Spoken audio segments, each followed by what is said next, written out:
Once upon a time, there was just some regular guy. Modest bank account, old fridge, cabinets that creaked every single time you opened them, like even the wood had given up on life. But then something happened. Something terrible. Something he could never come back from. He went to a neighbor's house one weekend and saw a renovated kitchen. Quartz countertops, recessed lighting, a center island with bar stools, and that was it. His life was never the same, not because he was inspired, but because something snapped inside him that day, and it was going to cost him everything. Welcome to the most expensive and pointless cycle a human being can voluntarily walk into, renovating your own home to impress people who barely come over with money you barely have to create a space you'll barely use. It's the national dream in backsplash tile format. Let's go back to the beginning, because none of this starts at a hardware store. It starts on a phone.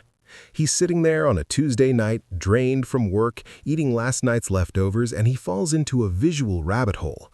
One perfect kitchen photo, another perfect kitchen photo, 50 perfect kitchen photos, white shaker cabinets, pendant lights, a fruit bowl with 3 perfectly arranged pieces of fruit that have clearly never been touched by a human hand.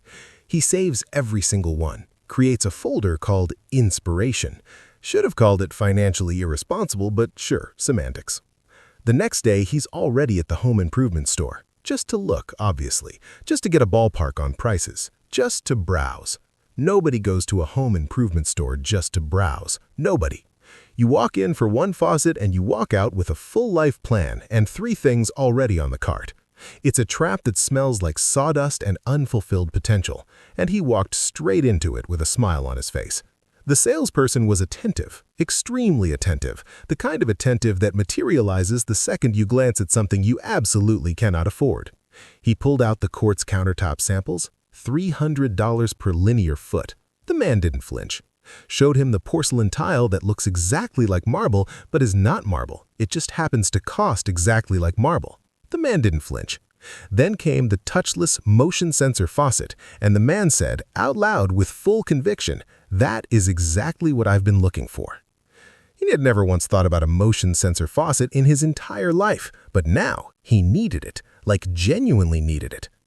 That's the phenomenon nobody bothers to explain in renovation content. You don't discover what you want when you see it. You manufacture what you want when you see it. The desire gets built right there in front of you, under flattering store lighting, next to a guy on commission. Before this, you showered without a single thought. Now you're convinced your life is fundamentally incomplete without a 6-jet shower system and a digital control panel. Congratulations, my friend, you've been hacked. And so the serious research phase begins. Days of comparing, watching renovation videos from some guy who lives in $1 million house but swears up and down he did the whole thing on a budget. A budget relative to what exactly? Compared to who? The guy watches anyway, takes notes, builds a spreadsheet, names it realistic budget. That spreadsheet is about to become the greatest work of fiction he has ever produced in his entire life. The original budget was $8,000, reasonable, grounded, almost admirable. By the end of week 1 of research, it was 11. By the end of week 2, 15. When he showed his wife, she asked what happened to the original 8,000, and he explained that those 8,000 were before he fully understood what he wanted, as though the problem was having too much information and not having too little financial discipline. They hired a contractor, a guy who showed up with a notepad, walked around the kitchen, knocked on the walls like he was picking up some kind of signal, and handed over a handwritten estimate with more crossed-out numbers than actual ones. But his portfolio was solid, and he had a phrase that should be criminal in any home renovation negotiation. Don't worry, we'll figure it out as we go. In the construction world, that phrase translates to precisely one thing. I am going to need more of your money, and I'm not ready to tell you how much just yet. Demo day was a Monday. 3 weeks was the estimate. Gorgeous optimism. Bold, really. Because the moment the contractor ripped out the old cabinets, there was an electrical problem behind them. When he opened up the floor, moisture underneath. When he tried to place the new center island, the measurements the owner provided were wrong because he measured with a sewing tape measure.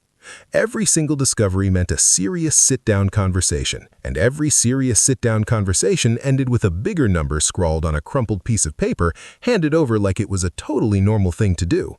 Meanwhile, the entire family was living without a kitchen. eating standing up in the living room out of takeout bags and cardboard containers.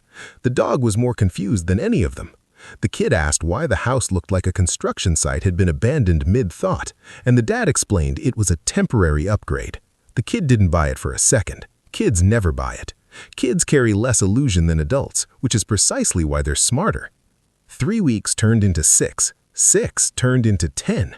The contractor disappeared every Friday and resurfaced every Tuesday with a fresh batch of creative excuses, because contractors only work on a schedule in theory. In practice, they show up whenever they feel like it, vanish right when you need them, and every time you call to follow up, they are always on their way. On their way for 11 consecutive days. But the owner held on. Why? Because every time he looked at the countertop already installed, the recessed lights already glowing, the new floor already gleaming, he felt it, that deep, warm feeling that it was all worth it, that this was beautiful, that this was exactly right, and that somebody needed to come see this immediately. Because that's the real engine here. The whole thing was never about functionality, never about practicality. It was about the photo. It was about the moment he'd post that kitchen. Morning light pouring through the window, fruit bowl perfectly styled, coffee mug on the counter, and everyone would flood the comments with, "Oh my God, it looks incredible." And he would respond with a modest little heart emoji, acting like it was effortless and painless, when the reality is he spent 2 months eating chicken nuggets off the coffee table. The housewarming party was scheduled. Yes, a housewarming party specifically for the kitchen. This is a real thing people do. They invite neighbors, friends, family, people they haven't spoken to since the last neighborhood event, all to celebrate the arrival of new countertops. Wine gets poured, photos get taken, there's a full guided tour. The host breaks down every single detail like he's curating a gallery opening. This faucet right here, feel that finish, and this is quartz, not granite. Granite is just granite. Everybody's got granite. Quartz. The material that separates him from the rest, the quiet little announcement that he has arrived somewhere. Everyone loved it. Of course they did. Nobody shows up to a kitchen housewarming and tells the truth. The truth would sound something like, "It genuinely looks amazing, but you're financing this for the next 4 years, and now your bathroom looks like a before photo, so good luck with that." Nobody says that. What everyone says is, "I'm obsessed, and that lighting, oh my God, that lighting." And the host smiles and feels it in his chest. Life has meaning. For about 3 weeks. Because after 3 weeks, the novelty is gone. The countertop is still objectively beautiful, but he doesn't even register it anymore because it's just the counter now. The island is great, but it's mostly where he dumps his bag and his mail when he walks in. The touchless faucet keeps misfiring because his 6-year-old spent 40 minutes waving his hand in front of it on a loop, and now the sensor thinks there is a permanent hand in front of it at all times. The fruit bowl has a brown banana nobody has dealt with, and the recessed lighting that once felt transformative is just the ceiling. But the credit card never forgets. Every month, without fail. Reliable, consistent, with a level of accuracy the actual renovation never came close to achieving. The payment notification pops up. He stares at it, closes the banking app, opens his photos, finds the kitchen, breathes, closes his photos, opens the bank again. Still there, hasn't moved, won't move until 2027. And now the bathroom is calling. You know exactly how this goes. After the kitchen came out the way it did, the bathroom is simply unbearable to look at. Dated tile, a shower door that drags and squeaks, a vanity that looks like it belongs in an office building that closed in 2009. He can't do it anymore. He found some videos, started a new folder, named it Bathroom Inspiration. His wife saw the folder and went completely silent. Not the tired kind of silent, the loaded kind, the kind that holds an entire conversation she's decided not to have yet. Because here's how the whole thing actually works. Renovation doesn't have a real finish line. It has a financial ceiling. You stop when the bank makes you stop, not when the project is done, because the project is never done. There is always another room that needs attention. There is always a new photo on the app. There is always a neighbor tearing something apart that makes your own walls feel outdated by comparison.